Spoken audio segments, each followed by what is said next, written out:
সুপ্রিয় শিক্ষার্থীরা, আসসালামু আলাইকুম। জাতীয় বিশ্ববিদ্যালয় কর্তৃক আয়োজিত অনলাইন ক্লাসে সবাইকে স্বাগতম। করোনাকালীন শিক্ষা কার্যক্রম চলমান রাখার স্বার্থে জাতীয় বিশ্ববিদ্যালয়ের উদ্যোগে অনলাইন ক্লাসে সংযুক্ত হতে পেরে আমি আনন্দিত। সবাইকে স্বাস্থ্যবিধি মেনে চলার আহ্বান জানাচ্ছি। আমি মুন্নি খাতুন, প্রভাষক, গণিত বিভাগ, লালমাটিয়া মহিলা কলেজ। অনার্স 4th ইয়ারের শিক্ষার্থীরা, তোমাদের ডিসক্রিট ম্যাথমেটিক্স কোর্সের উপর আমি লেকচার দিব। সাবজেক্টিভ বিষয় কোড, সাবজেক্টের কোড 243713। আজকের লেকচার নাম্বার 1। কোর্স টাইটেল হচ্ছে, টাইটেল অফ দ্য লেকচার, লেকচারের টাইটেলটা হচ্ছে ম্যাথমেটিক্যাল রিজনিং। তো শুরুতেই জেনে নেওয়া যাক আজকের লেকচার প্ল্যানগুলা কি। আজকের লেকচারে আমরা কি কি জানতে পারবো।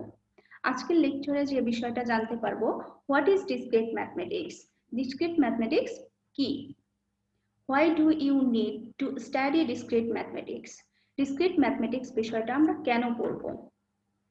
কোর্স ইনফরমেশন, তার মানে ডিসক্রিট ম্যাথমেটিক্স কোর্সে আমরা কি কি জানতে পারবো সে সম্পর্কে এখানে ধারণা দেওয়া হবে। ম্যাথমেটিক্যাল রিজনিং, ডিসক্রিট ম্যাথমেটিক্স চ্যাপ্টারের প্রথম চ্যাপ্টার হচ্ছে ম্যাথমেটিক্যাল রিজনিং। এই চ্যাপ্টারের কিছু অংশ আজকে আমরা আলোচনা করব।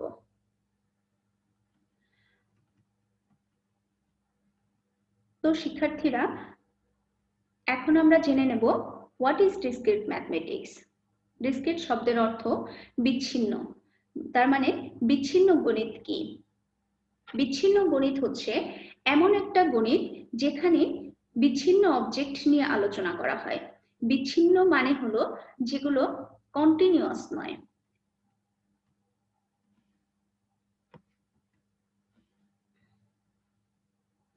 এখানে ডিসক্রিট এবং কন্টিনিউয়াস এই দুইটা শব্দ সম্পর্কে আমাদের একটা পরিষ্কার ধারণা থাকা জরুরি। সেজন্য আমি তোমাদের ডিসক্রিট এবং কন্টিনিউয়াস এই দুইটা সম্পর্কে কিছু পার্থক্য দেখানোর চেষ্টা করেছি এখানে। চলো জেনে নেওয়া যাক।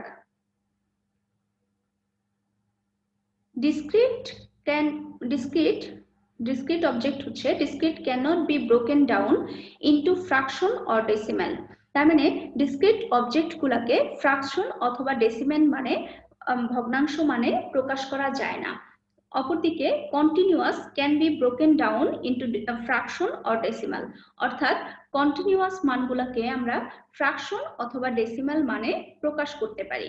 যেমন এক্সাম্পল হিসাবে আমি বলতে পারি, number of student, purchasing ticket, text messaging etcetera. তার মানে আমি যদি বলি তোমাদের ক্লাসে 50 জন স্টুডেন্ট আছে, এটা একটা ডিসক্রিট অবজেক্ট। আমি কখনোই বলতে পারবো না যে তোমাদের ক্লাসে 50.5 জন স্টুডেন্ট আছে। তার মানে ডিসক্রিট বিষয়টাকে আমি কখনোই ফ্র্যাকশন মানে প্রকাশ করতে পারছি না। অপরদিকে কন্টিনিউয়াস যে বিষয়টা, কন্টিনিউয়াসের এক্সাম্পল হিসাবে আমি বলতে পারি টাইম, টেম্পারেচার এবং ওয়েট, ডিস্টেন্স এক্সেট্রা। যেমন আমি বলতে পারি আজকের তাপমাত্রা 37.5 ডিগ্রি সেলসিয়াস, তার মানে এটা হচ্ছে একটা ফ্র্যাকশন মান। ঠিক আছে, সেজন্য কন্টিনিউয়াস অবজেক্ট গুলাকে আমরা ফ্র্যাকশন মানে প্রকাশ করতে পারি। এখন আমরা যে বললাম তোমাদের ক্লাসের স্টুডেন্ট সংখ্যা 50 জন, এই স্টুডেন্ট সংখ্যার প্রত্যেকটা এলিমেন্ট বা উপাদান আমি এক এক করে কাউন্ট করতে পারি। সেজন্য আমি বলতে পারি ডিসক্রিট এলিমেন্ট হচ্ছে কাউন্টেবল। অপরদিকে কন্টিনিউয়াস এলিমেন্ট গুলো কাউন্ট করা যায় না, এই অবজেক্ট গুলা মেজার করতে হয়। সেজন্য কন্টিনিউয়াস এলিমেন্ট আর মেজারেবল। ঠিক আছে, তাহলে আমরা এখানে ডিসক্রিট ম্যাথমেটিক্স সম্পর্কে কিছু ধারণা অর্জন করলাম। এখন আমরা জানবো আমরা ডিসক্রিট ম্যাথমেটিক্স কোর্সটা কেন পড়বো। Why do you need to study discrete mathematics, আমরা ডিসক্রিট ম্যাথমেটিক্স সাবজেক্টটা কেন পড়বো বা এই বিষয়টা কেন পড়বো। এখানে আমরা বলতে পারি ডিসক্রিট ম্যাথমেটিক্স সাবজেক্টটা বা কোর্সটা আমাদের ম্যাথমেটিক্যাল ম্যাচুরিটিকে ডেভেলপ করবে। এখন ম্যাথমেটিক্যাল ম্যাচুরিটিটাকে কিভাবে ডেভেলপ করবে সেটা আমরা এখানে একটু হলে আলোচনা করব।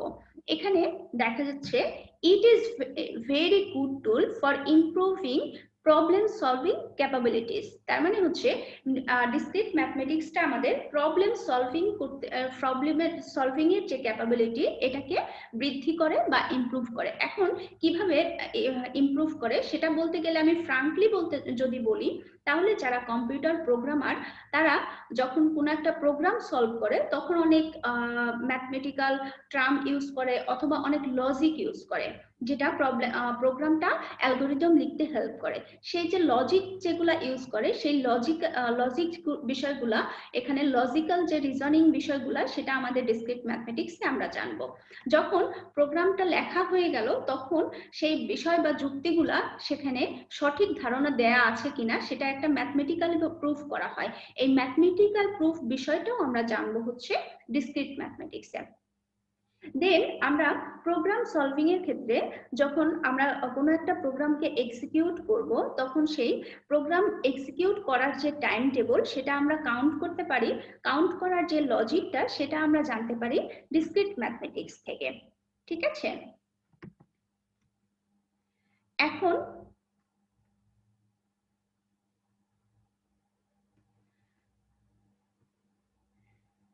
আমরা দেখব কম্পিউটার সায়েন্সের বিভিন্ন কোর্স আছে যেগুলা এই ডিসক্রিট ম্যাথমেটিক্স সাবজেক্টের সাথে লিঙ্কেড বা সংযুক্ত।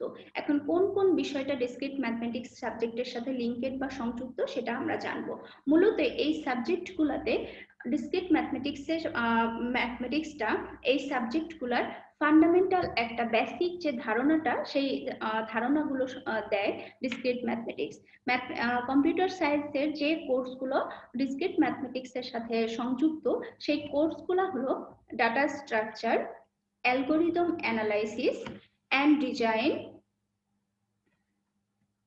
Database management system and database theory, digital logic design. এই প্রত্যেকটা সাবজেক্ট আমাদের ডিসক্রিট ম্যাথমেটিক্স সাবজেক্টের সাথে সংযুক্ত। ঠিক আছে, তো এখন আমরা বলতে পারি, অনেকেই কোশ্চেন করতে পারে যে যারা প্রোগ্রামার বা কম্পিউটার সায়েন্সের স্টুডেন্ট তাদের জন্য হয়তো ডিসক্রিট ম্যাথমেটিক্স কোর্সটা খুবই জরুরি। আমরা যারা ম্যাথে পড়ছি তাদের জন্য ডিসক্রিট ম্যাথমেটিক্স সাবজেক্টটা কিভাবে জরুরি হতে পারে। তো তার অ্যান্সারের ক্ষেত্রে আমি বলতে পারি, আমরা যখন ম্যাথে যারা পড়ি তারা অনেক ক্ষেত্রেই প্রবাবিলিটি নামক এক ধরনের জিনিস পড়ে আসছি, যেটা আমরা ডিফাইন করি। সহজভাবে ডিফাইন করতে গেলে আমরা যে ছক্কা পাঞ্জা খেলি বা ডাইস খেলি, যেটা হচ্ছে ছক্কা পাঞ্জা কতটা 6 ওঠার সম্ভাবনা, কতটা 3 ওঠার সম্ভাবনা, যে প্রবাবিলিটির যে বিষয়টা আসে সেই বিষয়টা আমরা জানতে পারবো ডিসক্রিট ম্যাথমেটিক্স থেকে। অথবা গ্রাফ থিওরি অথবা ট্রি যে বিষয়টা, তার মানে কোন রুটে গেলে কোনো একটা ডিস্ট্যান্সে যখন কোনো একটা জায়গায় আমি পৌঁছাতে যাচ্ছি, কোন রুটে সেই জায়গাটাতে গেলে আমার সবচেয়ে লোয়েস্ট কস্ট হবে, এই যে শর্টেস্ট পাথটা, এই জিনিসটার বা শর্টেস্ট কস্ট মিনিমাম কস্ট যেটা, এই বিষয়গুলো আমরা জানবো হচ্ছে ডিসক্রিট ম্যাথমেটিক্স থেকে। অথবা নেটওয়ার্ক ফ্লো অথবা হচ্ছে গ্রাফ ট্রি, এগুলা হচ্ছে শর্টিং। আরেকটা জিনিস আছে শর্টিং অ্যালগোরিদম। শর্টিং অ্যালগোরিদম হচ্ছে কোনো একটা নাম্বারকে, কতগুলো নাম্বারকে, যেমন 2 3 5 এরকম কোনো একটা নাম্বারকে আমরা ইনক্রিজিং অথবা ডিক্রিজিং অর্ডারে সাজাইতে গেলে যে লজিকগুলো ইউজ হয় সেই লজিকগুলো আমরা জানবো হচ্ছে ডিসক্রিট ম্যাথমেটিক্সে। সুতরাং যারা ম্যাথে আমরা পড়ি তাদের জন্য ডিসক্রিট ম্যাথমেটিক্স সাবজেক্টটা খুবই জরুরি। ঠিক আছে, এখন আমরা জানবো কোর্স ইনফরমেশন সম্পর্কে। অর্থাৎ এই কোর্সটা, ডিসক্রিট ম্যাথমেটিক্স কোর্সটা পড়ে আমি যে বিষয় সম্পর্কে ধারণা লাভ করব, সেই বিষয় কি বিষয় সম্পর্কে ধারণা লাভ করব, সেই ইনফরমেশনগুলো এখানে দেওয়া হয়েছে, যে এই বিষয়গুলো আমরা ডিসক্রিট ম্যাথমেটিক্স থেকে জানতে পারবো। অর্থাৎ সিলেবাস কি আছে, সিলেবাসে এখানে ডিসক্রিট ম্যাথমেটিক্স এর ফার্স্টেই আছে যে বিষয়টা, সেটা হচ্ছে লজিক। দেন আছে সেটস, রিলেশনস, ফাংশন,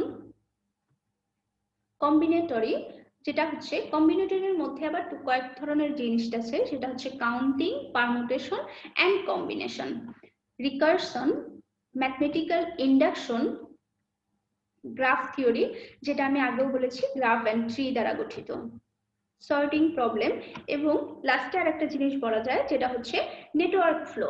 ঠিক আছে, তো এই বিষয়গুলি সম্পর্কে আমরা ডিসক্রিট ম্যাথমেটিক্সে আলোচনা করব। তো আজকের ফার্স্টের লেকচারে আমরা চলে আসি এই ডিসক্রিট ম্যাথমেটিক্স বইটার প্রথম চ্যাপ্টার, যেটা ম্যাথমেটিক্যাল রিজনিং। ম্যাথমেটিক্যাল রিজনিং সম্পর্কে আমরা প্রথম চ্যাপ্টারে জানবো, যেটা লজিক দ্বারা গঠিত। ম্যাথমেটিক্যাল রিজনিং বিষয়টা কি বা কোথায় জরুরি, আমরা যখন কোনো একটা যুক্তিতর্ক দাঁড় করি, সেই যুক্তিতর্কটা সঠিক নাকি ভুল সেটা ডিটারমাইন করে হচ্ছে এই mathematical reasoning. Mathematical reasoning, we need mathematical reasoning to determine whether a argument is correct or incorrect and construct mathematical argument। তার মানে যে কোনো একটা যুক্তি সত্য নাকি মিথ্যা অথবা সঠিক অথবা ভুল, এটা ডিটারমাইন করে হচ্ছে ম্যাথমেটিক্যাল রিজনিং। যখন সেটা ডিটারমাইন করা হয়ে যায় তখন আমরা সেটা দ্বারা ম্যাথমেটিক্যাল আর্গুমেন্ট গঠন করছি। ম্যাথমেটিক্যাল আর্গুমেন্ট বা ম্যাথমেটিক্যাল রিজনিং চ্যাপ্টারের ফার্স্ট যে টপিকসে আমরা জানবো সেই টপিকসটা হচ্ছে প্রপোজিশন। প্রপোজিশন কি? প্রপোজিশনের ডেফিনেশন হচ্ছে a proposition is a declarative sentence। Proposition হচ্ছে একটা ডিক্লারেটিভ সেন্টেন্স অথবা একটা বিবৃতিমূলক বাক্য that is either true or false। তার মানে but not both। প্রপোজিশন হলো এমন এক ধরনের বাক্য বা উক্তি যেটা না হয় সত্য হবে না হয় মিথ্যা হবে, কিন্তু একই সাথে সত্য বা মিথ্যা দুটাই হতে পারবে না। না হয় সত্য হইতে হবে না হয় সেটা মিথ্যা হইতে হবে, কিন্তু একই সাথে নট বোথ, সত্য এবং মিথ্যা একই সাথে হইতে পারবে না। এই ধরনের বাক্যকে আমরা প্রপোজিশন বলতে পারি। A proposition is also referred to as a statement। তার মানে প্রপোজিশনকে আমরা অনেক সময় স্টেটমেন্ট নামেও চিহ্নিত করে থাকি।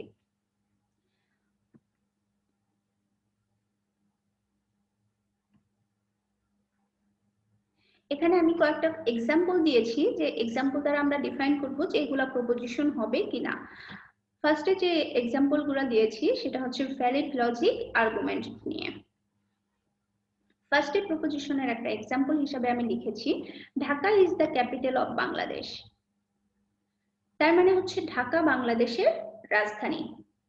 এটা আমরা শোনা মাত্রই যে কেউই বলে দিতে পারি, স্টুডেন্ট তোমরাও বলে দিতে পারো যে হচ্ছে এটা ঢাকা বাংলাদেশের রাজধানী। তার মানে প্রপোজিশনের ডেফিনেশনে যেটা ছিল যে প্রপোজিশন বাক্যটা না হয় সত্য হবে না হয় মিথ্যা হবে। তাহলে Dhaka is the capital of Bangladesh এই বাক্যটা সত্য, তাহলে এটা একটা প্রপোজিশন হচ্ছে, কারণ এটা সত্য বাক্য দ্বারা ডিফাইন করা যায়। তার মানে যে বাক্যটা সত্য অথবা মিথ্যা, যে কোনো একটা সেন্টেন্স সত্য অথবা মিথ্যা দুই ধরনের হতে পারে। এই যে তার রেজাল্টটা না হয় সত্য হবে না হয় মিথ্যা হবে, এই রেজাল্টটাকে আমরা বলবো হচ্ছে ট্রুথ টেবিল। সেজন্য আমি এখানে লিখেছি Dhaka is the capital of Bangladesh, truth table of this proposition টি। তার মানে যেহেতু এটা একটা প্রপোজিশন এবং এর ট্রুথ ভ্যালুস হচ্ছে টি, তার মানে ট্রু। দেন আরেকটা আমি এক্সাম্পলে লিখেছি 2 + 2 = 3। আমরা সকলেই জানি 2 + 2 = 4। তার মানে এই স্টেটমেন্ট বা বাক্য দেখেই আমরা বুঝতে পারতেছি এই বাক্যটা সত্য নয়। যদিও সত্য নয় তারপরেও এটা হচ্ছে প্রপোজিশন, কারণ প্রপোজিশনের ডেফিনেশনে বলা ছিল যে বাক্যটা না হয় সত্য হবে না হয় মিথ্যা হবে। তার মানে এই বাক্যটা একটা স্টেটমেন্ট যার ট্রুথ ভ্যালুস হচ্ছে মিথ্যা। সেজন্য আমি লিখেছি মিথ্যা হওয়া সত্ত্বেও এটা হচ্ছে একটা proposition. Truth values of this proposition F. তার মানে বাক্যটা প্রপোজিশন কিন্তু এর ট্রুথ ভ্যালুস হচ্ছে মিথ্যা। দেন আরেকটা এক্সাম্পলে লিখেছি লজিক ইজ ইন্টারেস্টিং। তার মানে যুক্তি সবসময় আনন্দদায়ক। আমরা সকলেই জানি যে কোনো যুক্তি সবসময় আনন্দদায়ক হয়, সেজন্য এর ট্রুথ ভ্যালুস হচ্ছে টি, বা এটা একটা সত্য বাক্য, সেজন্য এটা একটা প্রপোজিশন, সত্য বাক্য হওয়ার সাথে সাথে এটা একটা প্রপোজিশন। দেন আরেকটা এক্সাম্পলে আমি লিখেছি পিগস ক্যান ফ্লাই, তার মানে আমরা কি জানি পিগস কি আসলে উঠতে পারে? পিগস তো আসলে উঠতে পারে না। পিগস যেহেতু উঠতে পারে না সেজন্য এটা একটা মিথ্যা বাক্য। যদিও এটা একটা মিথ্যা বাক্য তারপরেও এটা একটা প্রপোজিশন, কিন্তু এই প্রপোজিশনের ট্রুথ ভ্যালুস হচ্ছে মিথ্যা, দ্যাট মিন্স এফ লিখেছি আমি।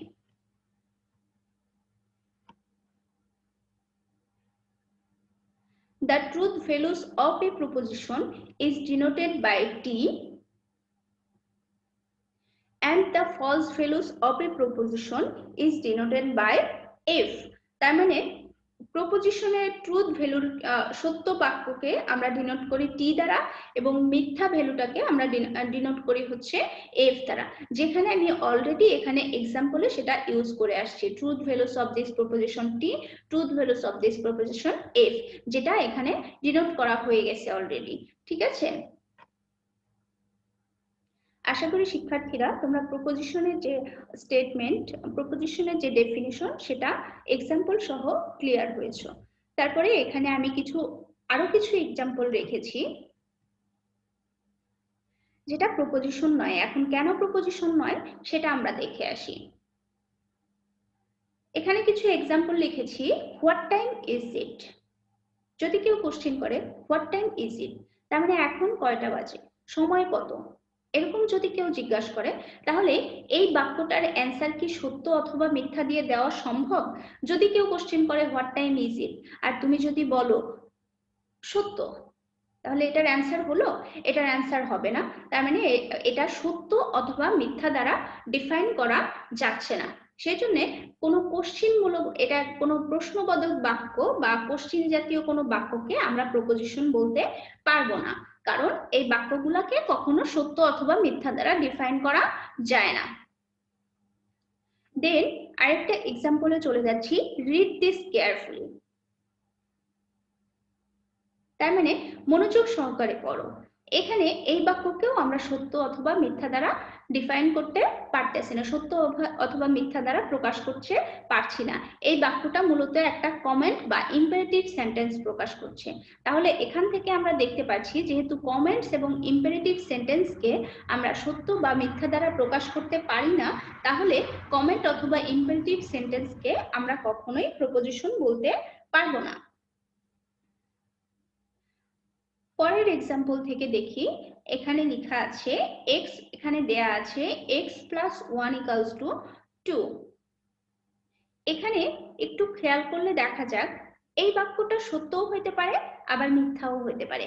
একই সাথে সত্য, যেমন আমি x এর ভ্যালু যদি এখানে 1 বসাই, x এর ভ্যালু যদি 1 বসাই তাহলে x 1 প্লাস 1 ইকুয়ালস টু 2, যা বাক্যটাকে সত্য বলে ডিফাইন করা যায়। কিন্তু আমি x এর ভ্যালু যদি 1 ব্যতীত অন্য যে কোনো মান বসাই তাহলে এখানে যেমন 2 প্লাস 1 ইকুয়াল টু কত হয়, 3 হয়, তখন বাক্যটা কি হয়ে যাচ্ছে, মিথ্যা হয়ে যাচ্ছে। এখানে x এর ভ্যালুর উপর ডিপেন্ড করে বাক্যটা সত্য এবং মিথ্যা দুইটাই এক্সপ্রেস করতেছে।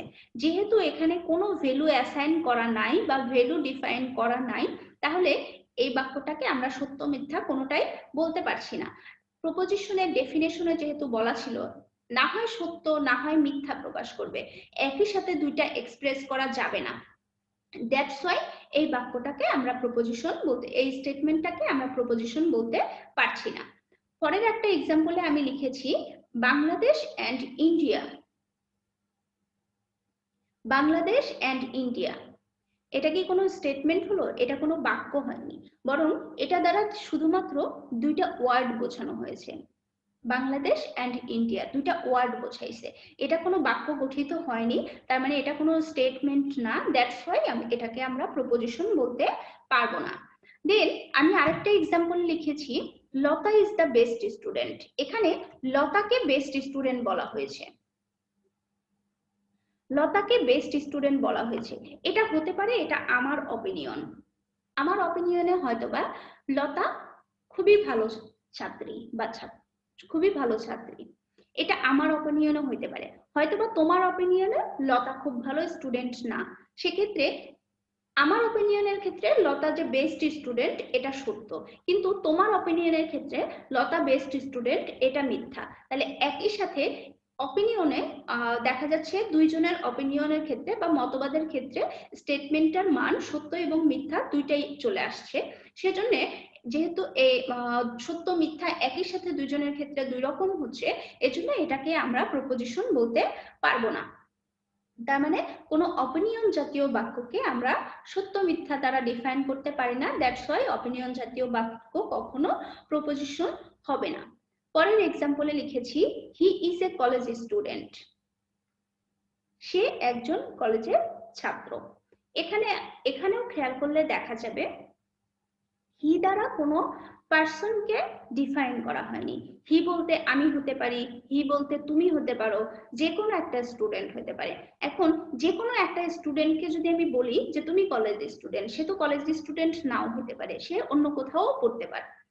তাহলে যেহেতু পার্সন ডিফাইন করা নাই, তাহলে এটা সত্য অথবা মিথ্যা কোনোটাই এক্সপ্রেস করতেছে না। যদি কোনো পার্সন ডিফাইন করা থাকতো তাহলে সেটা প্রপোজিশন হইতো। তাহলে কোনো পার্সন যেহেতু এখানে ডিফাইন করা নাই, তাহলে হি ইজ এ কলেজ স্টুডেন্ট এই বাক্যটা, এই স্টেটমেন্টটা প্রপোজিশন হচ্ছে না।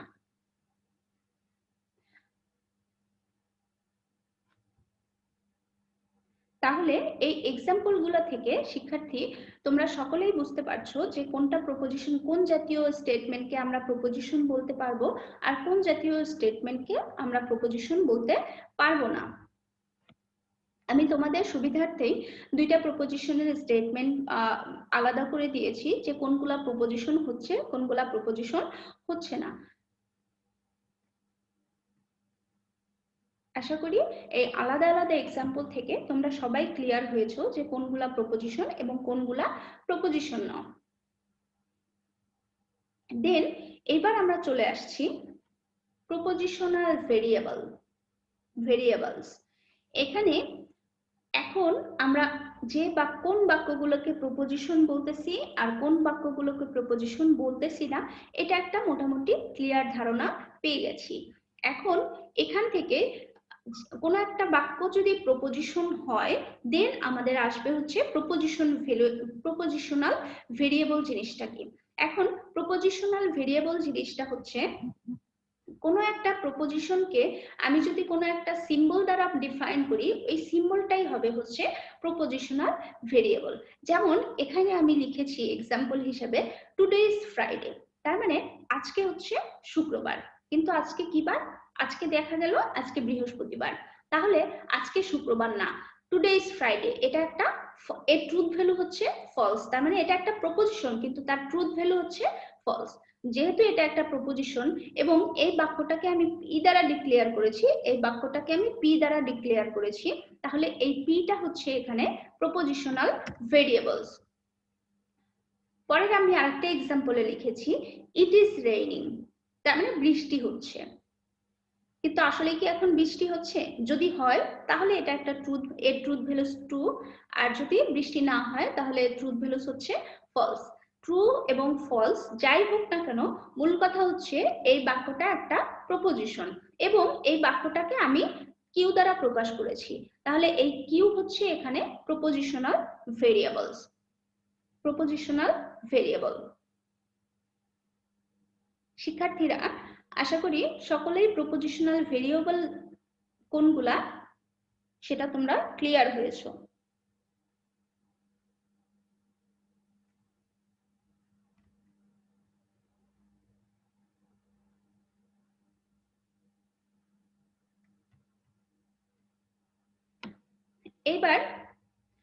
এবার আসা যাক কম্পাউন্ড প্রপোজিশন। কম্পাউন্ড প্রপোজিশন বলতে আমরা কি বুঝি? আমরা এতক্ষণ যতগুলো এক্সাম্পল পড়লাম বা প্রপোজিশনের ডেফিনেশন পড়লাম সবগুলো ছিল সিম্পল প্রপোজিশন। তার মানে হচ্ছে একটা সিম্পল প্রপোজিশন,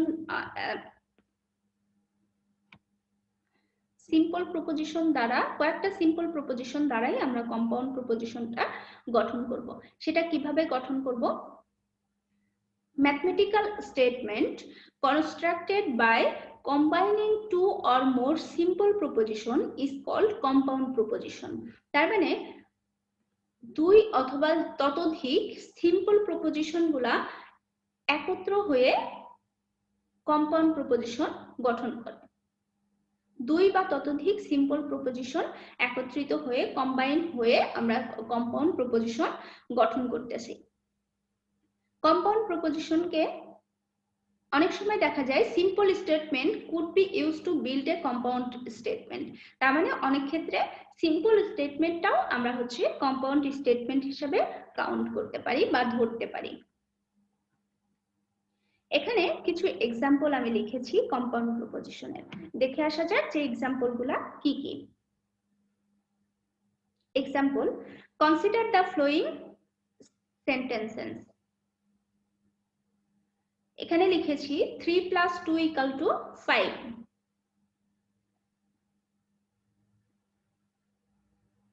যদি আমি বলি 3 + 2 = 5, এটা আলাদা করে যদি বলি তাহলে এটা একটা সিম্পল প্রপোজিশন।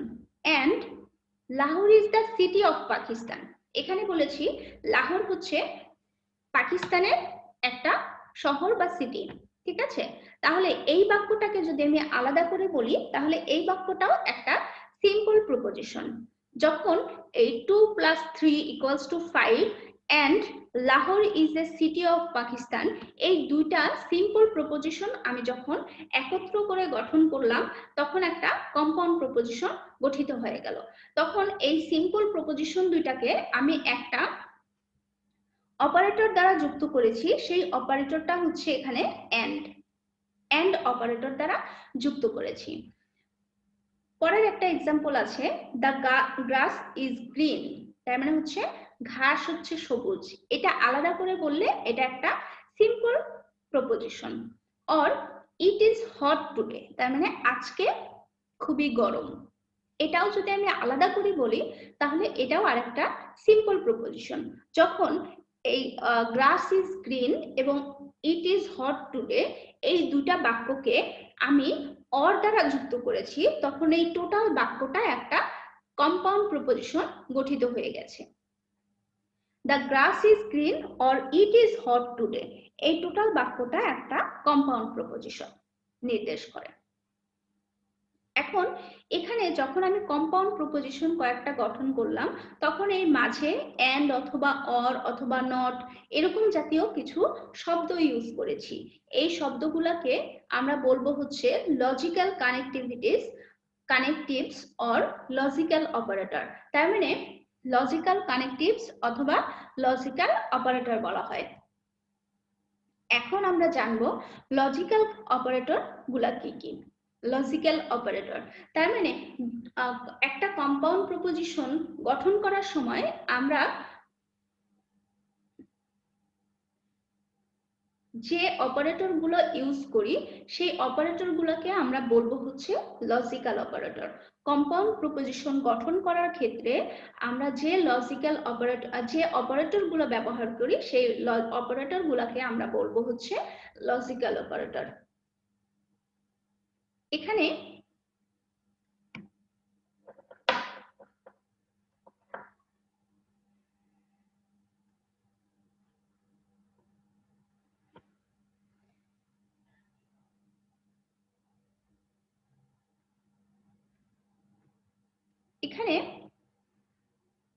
আমি কিছু লজিক্যাল অপারেটরের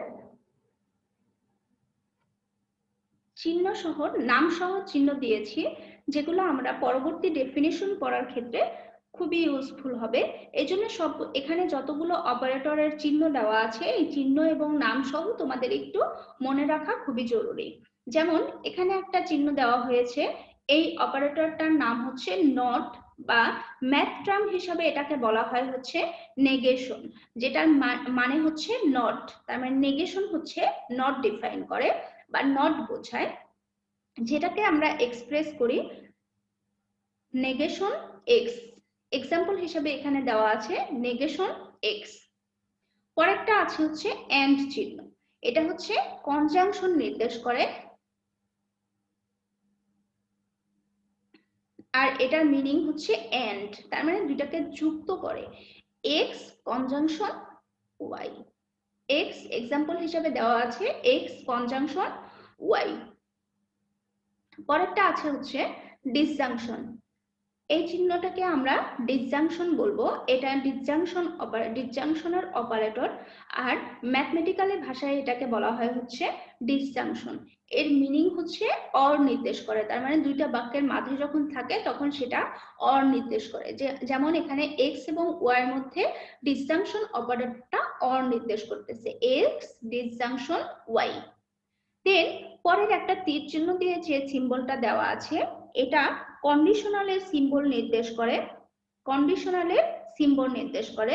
এর মিনিং হচ্ছে ইফ দেন, তার মানে হচ্ছে দুইটা অপারেটরের মাঝখানে যখন এই চিহ্নটা থাকে সেটা কন্ডিশনাল নির্দেশ করে।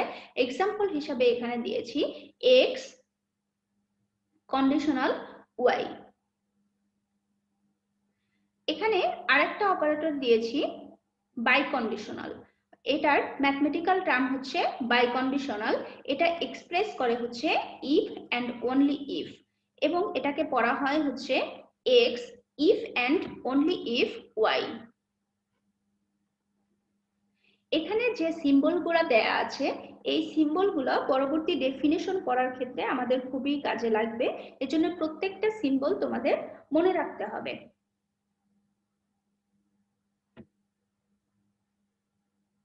এই সিম্বলগুলো যদি মিনিং যদি আমি না জানি তাহলে ডেফিনেশন পড়ার সময় আমি তোমরা খুবই সমস্যায় পড়বে।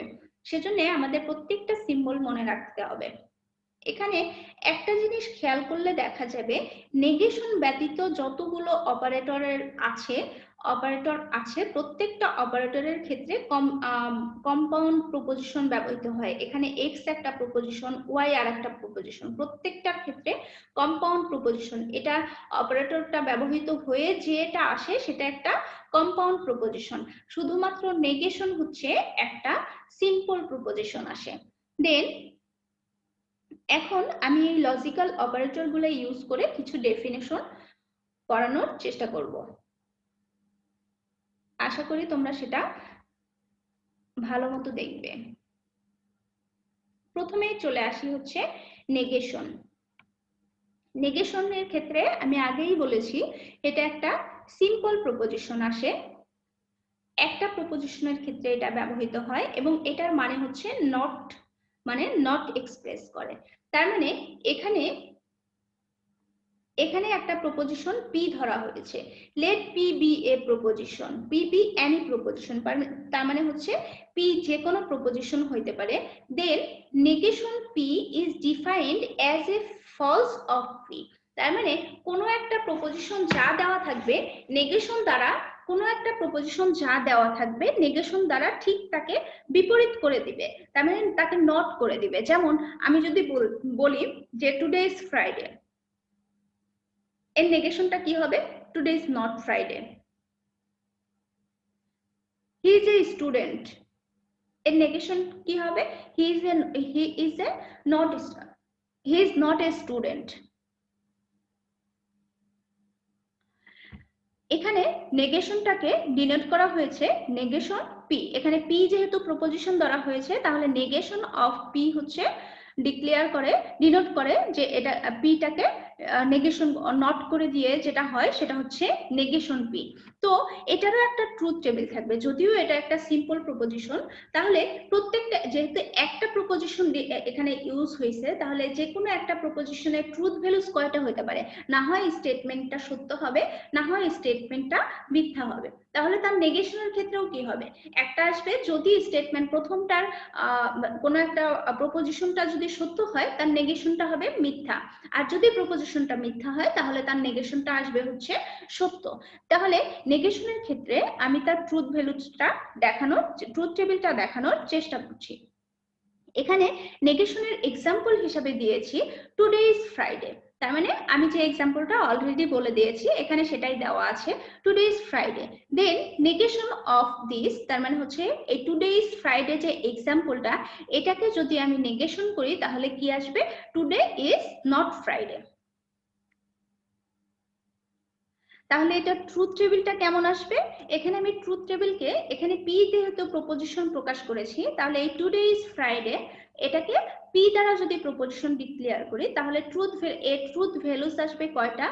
যে এই স্টেটমেন্টটা সত্য হতে পারে অথবা মিথ্যা হতে পারে।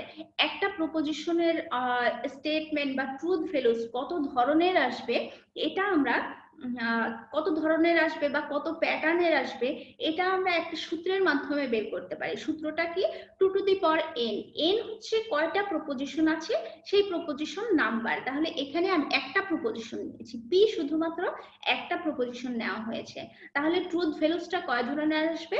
2 টু দি পাওয়ার 1, তার মানে হচ্ছে ইকুয়াল 2। তার মানে এখানে ট্রুথ ভ্যালুস আসবে হচ্ছে 2 ধরনের। তাহলে এখানে ট্রুথ ভ্যালুস কি কি এসেছে?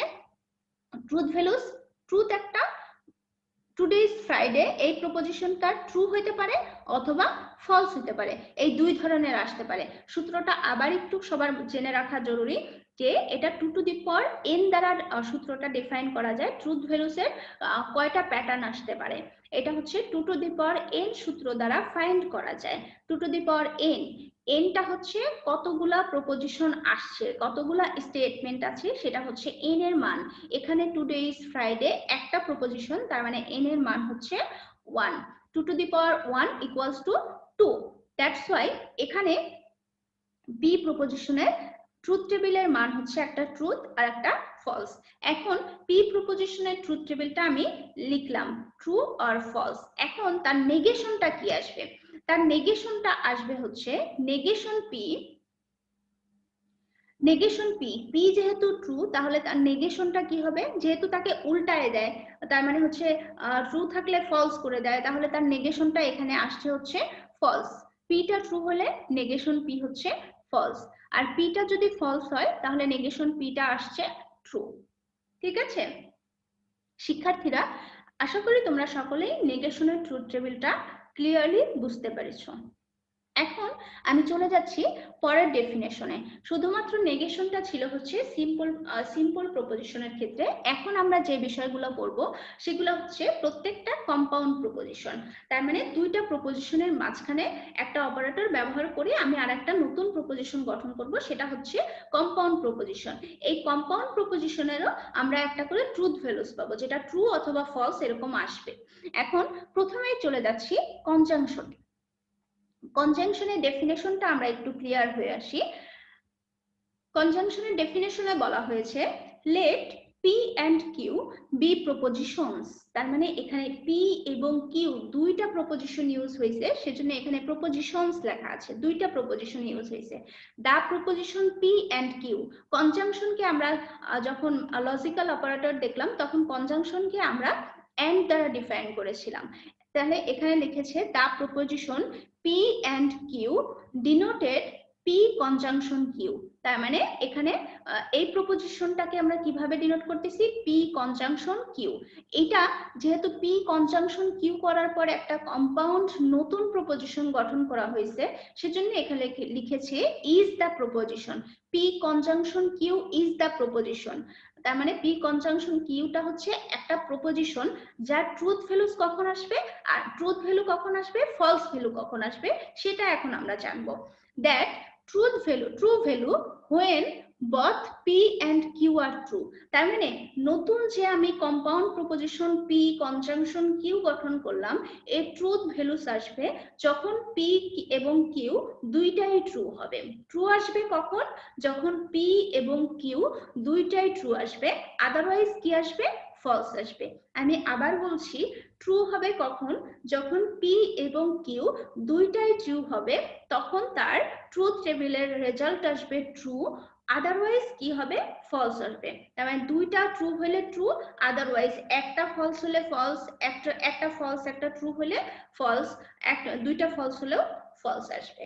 ঠিক আছে, এখানে একটু খেয়াল করে রাখা জরুরি যে এখানে পি কিউ দুইটা প্রপোজিশন আছে। এখন পি কিউ দুইটা প্রপোজিশন, এখন দুইটা প্রপোজিশন, যেমন আমি যদি এক্সাম্পল হিসাবে বলি, এখানে দুইটা প্রপোজিশনকে কয়ভাবে অ্যারেঞ্জ হতে পারে? দুইটা প্রপোজিশন কয়ভাবে অ্যারেঞ্জ হতে পারে? দুইটা প্রপোজিশন যেমন একটু আগেই বললাম যে today is Friday and it is raining. দুইটা প্রপোজিশন, এখানে আমি যদি প্রথমটাকে পি দ্বারা প্রকাশ করি, সেকেন্ডটাকে যদি আমি কিউ দ্বারা প্রকাশ করি, তাহলে today is Friday it is and it is raining দুইটা বাক্যই হয়তোবা সত্য হতে পারে। এমন হইতে পারে যে দুইটা বাক্যই সত্য। তার মানে আজকে শুক্রবার এবং আজকে বৃষ্টি হচ্ছে, এখন বৃষ্টি হচ্ছে। এবং পরবর্তীতে আরেকটা স্টেজ আসতে পারে যে টুডে ইজ ফ্রাইডে, এই কথাটা মিথ্যা সত্য, কিন্তু ইট ইজ রেইনিং, এই কথাটা মিথ্যা। তার মানে প্রথম স্টেটমেন্টটা সত্য কিন্তু দ্বিতীয় স্টেটমেন্টটা মিথ্যা হইতে পারে। পরবর্তী প্যাটার্ন কিভাবে আসতে পারে যে টুডে ইজ ফ্রাইডে, এই কথাটা মিথ্যা কিন্তু ইট ইজ রেইনিং, এই কথাটা সত্য। পরবর্তী প্যাটার্ন আরেকটা আসতে পারে যে today is Friday and it is raining, দুইটাই মিথ্যা, যে আজকে শুক্রবারও না আজকে বৃষ্টিও হচ্ছে না, মানে এখন বৃষ্টিও হচ্ছে না, তাহলে দুইটা স্টেটমেন্টই মিথ্যা আসতে পারে। এক্ষেত্রে যেহেতু দুইটা প্রপোজিশন, তাহলে সর্বোচ্চ কয় ভাবে অ্যারেঞ্জ হইতে পারে, মানে কয় প্যাটার্নে অ্যারেঞ্জ হইতে পারে, কয় প্যাটার্ন আসছে, দুইটাই ট্রু হইতে পারে।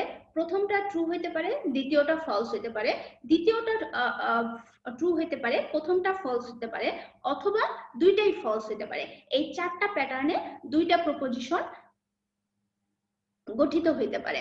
এখন এই প্রপোজিশনটা এখানে আমরা কনজাংশনের কাজ করছি, যেহেতু কনজাংশনের ডেফিনেশন থেকে দেখে আসলাম যে এর ট্রুথ ভ্যালুস আসবে কখন, ট্রুথ ভ্যালুস আসবে যখন দুইটাই সত্য হবে, তার রেজাল্ট হবে ট্রু, আদারওয়াইজ কি আসবে, ফলস আসবে।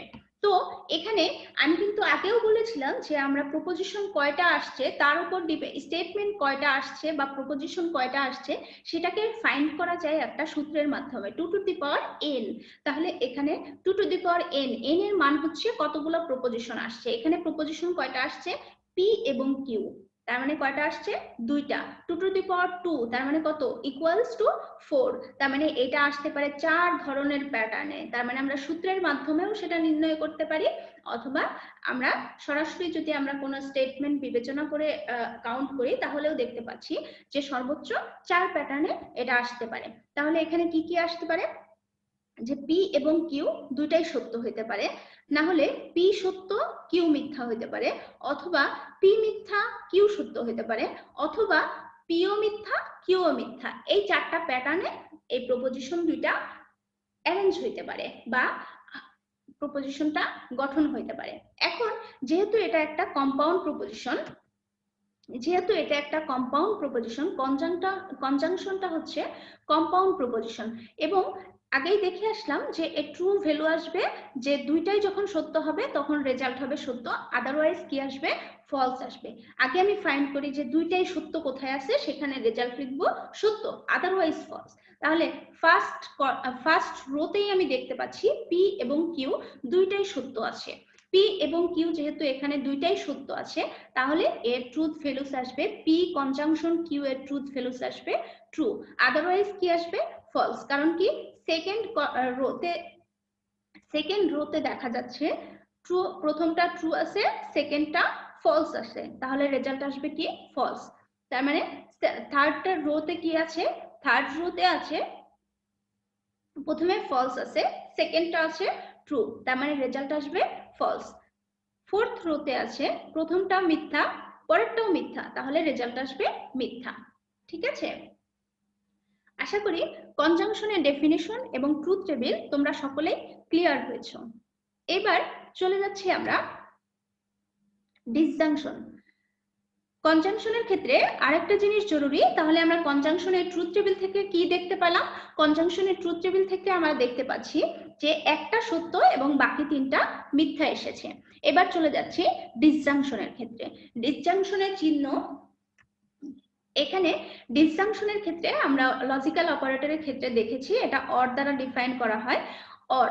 তাহলে এখানেও দেখা যাচ্ছে ডেফিনেশনে বলেছে let P and Q be proposition, এখানেও দুইটা প্রপোজিশন দেওয়া আছে, can combined by the word or to form a compound proposition, এখানেও পি এবং কিউ দুইটা প্রপোজিশন দেওয়া আছে যাদেরকে কম্বাইন করে কোন ওয়ার্ডটা, অর ওয়ার্ড দ্বারা কম্বাইন করার পরে, যাদের অর ওয়ার্ড দ্বারা কম্বাইন করার পরে একটা কম্পাউন্ড প্রপোজিশন গঠিত হয়, এবং সেই কম্পাউন্ড প্রপোজিশনটাকে আমরা কি বলতেছি, call the disjunction of original proposition. তার মানে মূল প্রপোজিশনটা আমরা সেটাকে ডিসজাংশন বলতেছি। এবার এটাকে ডিনোট করা হয় কি করে, ডিনোট করা হয় পি অর কিউ, অথবা ম্যাথমেটিক্যালি ডিনোট করা হয় পি ডিসজাংশন কিউ। ঠিক আছে। এখন যেহেতু এটা পি এবং কিউ এর মধ্যে অর অপারেটর ব্যবহার করে আমরা ডিসজাংশন গঠন করলাম, তাহলে এটা একটা ডিসজাংশন গঠন করার পরে একটা কম্পাউন্ড প্রপোজিশন গঠন করলাম। এই কম্পাউন্ড প্রপোজিশনটারও একটা ট্রুথ অথবা ফলস ভ্যালু থাকবে। তাহলে ট্রু আসবে কখন, ফলস আসবে কখন, সেটা একটু আমরা দেখে আসি। তাহলে দ্যাট ইজ ফলস, তার মানে ডিসজাংশনটা ফলস হবে কখন, ফলস হবে কখন, এখানে একটু খেয়াল করে আগেরটা ট্রু হবে কখন ছিল, এখানে ছিল হচ্ছে ফলস হবে কখন, false when both p and q are both false, তার মানে ফলস হবে যখন দুইটাই মিথ্যা হবে, আদারওয়াইজ কি হবে, ট্রু হবে। তার মানে দুইটাই যখন মিথ্যা হবে তখন রেজাল্টটা আসবে ফলস, আদারওয়াইজ কি আসবে, ট্রু আসবে। তাহলে ডিসজাংশনের ট্রুথ টেবিলটা আমরা একটু খেয়াল করি। Truth table for the disjunction of two proposition, ডিসজাংশনের দুইটা প্রপোজিশনের মধ্যে ডিসজাংশনের ট্রুথ টেবিলটা আমরা দেখে আসবো। আগের মতোই এখানে 2 টু দি পাওয়ার n ব্যবহার করে আমরা দেখতে পাচ্ছি দুইটা প্রপোজিশনের প্যাটার্ন আসতে পারে 4 ধরনের, আগের মতোই প্যাটার্ন, দুইটাই ট্রু হতে পারে অথবা প্রথমটা সত্য দ্বিতীয়টা মিথ্যা হতে পারে, দ্বিতীয়টা সত্য প্রথমটা মিথ্যা হতে পারে, অথবা দুইটাই মিথ্যা হতে পারবে। তাহলে ডিসজাংশনের ক্ষেত্রে আমরা দেখে আসলাম ফলস হবে কখন, আগে ফলসটা আমি ফাইন্ড করি। ফলস হবে কখন, যখন দুইটাই মিথ্যা হবে তখন সেটা ফলস হবে, যখন দুইটাই মিথ্যা হবে তখন সেটা ফলস হবে। তাহলে আমরা ফার্স্টে দেখে আসি, প্রথমটা দুইটাই সত্য আছে, দ্বিতীয় রোতে আছে একটা ট্রু একটা ফলস, তৃতীয় রোতেও আছে একটা ফলস একটা ট্রু, চতুর্থ রোতে আছে দুইটাই ফলস, তার মানে দুইটাই ফলস আছে চতুর্থ রোর রেজাল্ট আসবে হচ্ছে ফলস। তাহলে চতুর্থ রোর রেজাল্ট আসবে, ট্রুথ টেবিলের রেজাল্ট আসবে পি ডিসজাংশন কিউ এর রেজাল্ট আসবে ফলস, আদারওয়াইজ কি আছে, আদারওয়াইজ দুইটা ট্রু থাকলেও ট্রু হবে, একটা ট্রু থাকলেও ট্রু হবে। তাহলে রেজাল্ট বাকি তিনটার রেজাল্ট হচ্ছে ট্রু, শুধুমাত্র ফোর্থ যে রোটা আছে সেটার রেজাল্ট আসবে ফলস। তার মানে পি ডিসজাংশন কিউ এর ট্রুথ টেবিলের তিনটা ট্রু আসবে এবং একটা ফলস আসবে। শিক্ষার্থীরা, আশা করি তোমরা ডিসজাংশনের ডেফিনেশন এবং তার ট্রুথ টেবিলটা ক্লিয়ার হয়েছে। এখন চলে আসছি আমরা ইমপ্লিকেশনের ডেফিনেশনের ক্ষেত্রে আমরা দেখে আসি, এখানেও বলেছে let P and Q be propositions, এখানে পি এবং কিউ দুইটা proposition, then P implication Q এটাকে একটা ইমপ্লিকেশন চিহ্ন দ্বারা প্রকাশ করছে, যেটা আমরা হচ্ছে ইমপ্লিকেশন কন্ডিশনালও বলে আসি, আমরা অপারেটরের ক্ষেত্রে কন্ডিশনাল বলে জেনে আসছি। P implication Q is the proposition, তার মানে পি ইমপ্লিকেশন কিউ হচ্ছে এমন একটা proposition that is false when p true q false, false হবে কখন, এখানে লেখা আছে দ্যাট ইজ ফলস, তার মানে এটা ফলস হবে যখন p ট্রু হবে q ফলস হবে। এখানে একটা জিনিস বলে রাখা খুবই জরুরি, যে এখানে যখন আমরা ইমপ্লিকেশনটা পড়ব তখন পি ইমপ্লিকেশন কিউ আছে নাকি কিউ ইমপ্লিকেশন পি আছে, এটা একটু দেখে নেব, মানে প্রপোজিশন কোনটা সামনে আছে এবং কোনটা পিছনে আছে, ইমপ্লিকেশন চিহ্নর সামনে আছে কোনটা এবং কোনটা পিছনে আছে, সেই জিনিসটা আমাদের জেনে নেওয়া খুবই জরুরি। কারণ ফলস হওয়ার কন্ডিশন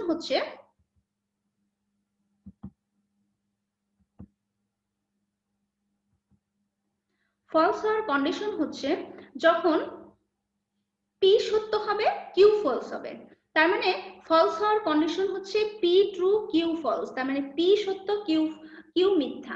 এখানে পি যদি সামনে থাকে কিউ যদি পেছনে থাকে ইমপ্লিকেশন চিহ্নর, তখনই এই কন্ডিশন সত্য। আর যদি কিউ ইমপ্লিকেশন পি হয় তাহলে ফলস হবে হচ্ছে কিউ ট্রু হলে পি ফলস হলে। এই জিনিসটা খুবই জরুরি যে আমাদের পি ইমপ্লিকেশন কিউ আছে নাকি কিউ ইমপ্লিকেশন পি আছে, আদারওয়াইজ কি হবে, আদারওয়াইজ রেজাল্ট আসবে ট্রু। তার মানে ফলস হওয়ার কন্ডিশন আবার মাথায় রাখি যে ফলস হবে পি ট্রু কিউ ফলস হলে রেজাল্ট আসবে ফলস, আদারওয়াইজ কি ট্রু। এখানে বলা আছে an implication sometimes calls a conditional statement, তার মানে ইমপ্লিকেশনকে আমরা কখনো কখনো কন্ডিশনাল স্টেটমেন্টও বলে থাকি। এখন ইমপ্লিকেশনের ক্ষেত্রে ট্রুথ টেবিলটা আমরা একটু দেখে আসব। এখানে যেহেতু আগের মতোই কথা, পি এবং কিউ দুইটা প্রপোজিশন আছে, প্যাটার্ন আসবে 4 ধরনের। প্যাটার্নটা হচ্ছে true true, true false, false true, false false, এই 4 ধরনের প্যাটার্ন আসবে। এবার আমরা খুঁজবো হচ্ছে কি, খুঁজবো পি ইমপ্লিকেশন কিউ এর ট্রুথ টেবিলের ক্ষেত্রে আমরা খুঁজবো ফলস হবে কখন, যেখানে পি ট্রু হবে, কিউ ফলস হবে। আমরা আগে দেখে আসি পি ট্রু কিউ ফলস কোথায় আছে। সেকেন্ড যে রোতে আছে, প্রথম যে রোতে আছে দুইটাই ট্রু আছে, তার মানে এটা ফলস হচ্ছে না, এটা কি হচ্ছে, ট্রু হচ্ছে।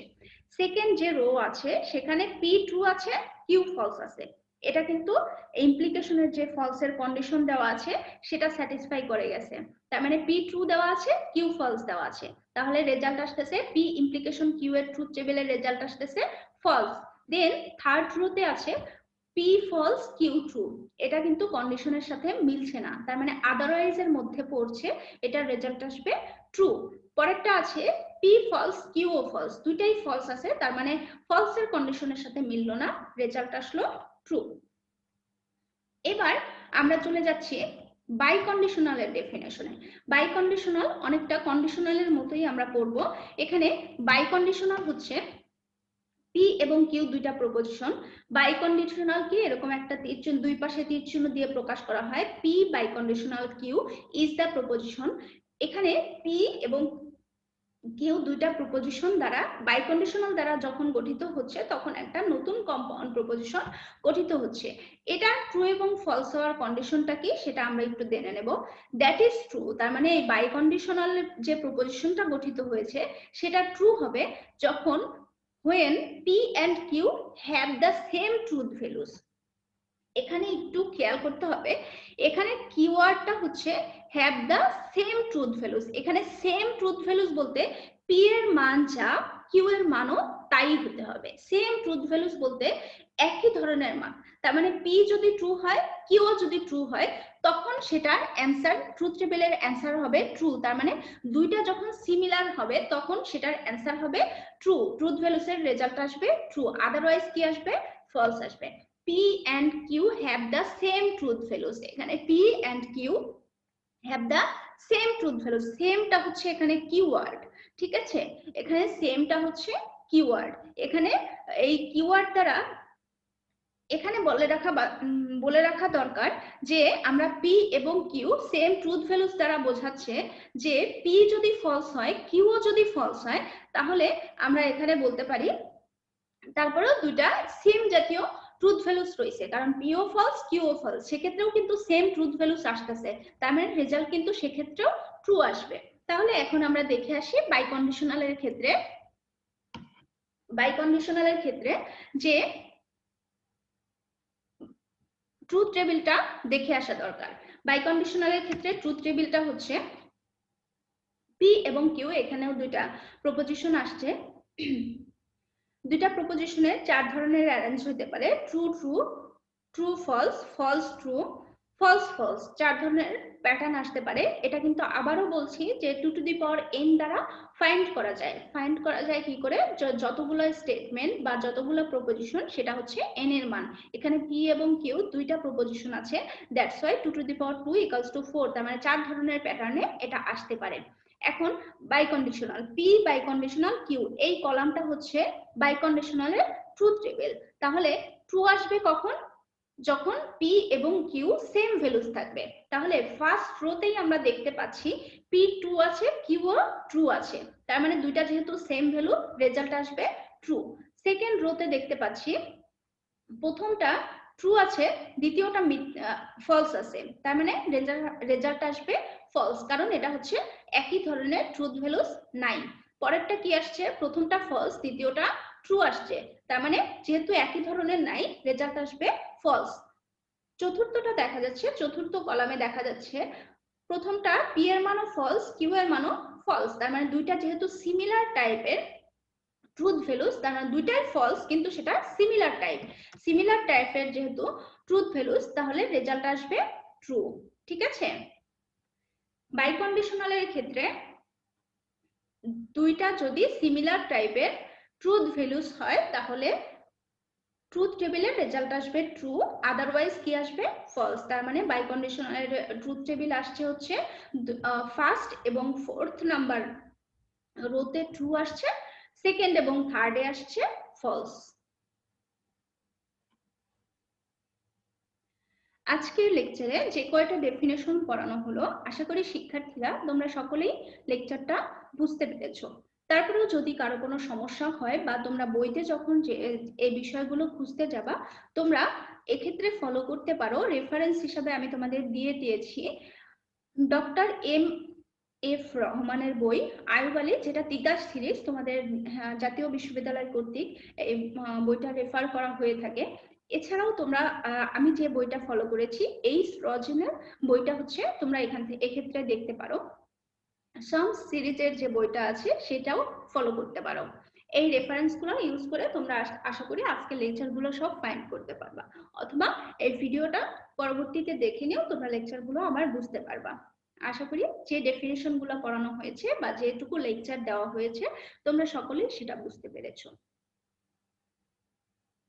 সকলেই সুস্থ থাকো, ভালো থাকো, এই এই প্রত্যাশায় সবাইকে ধন্যবাদ জানিয়ে আজকের লেকচার এখানেই শেষ করতে যাচ্ছি। আল্লাহ হাফিজ।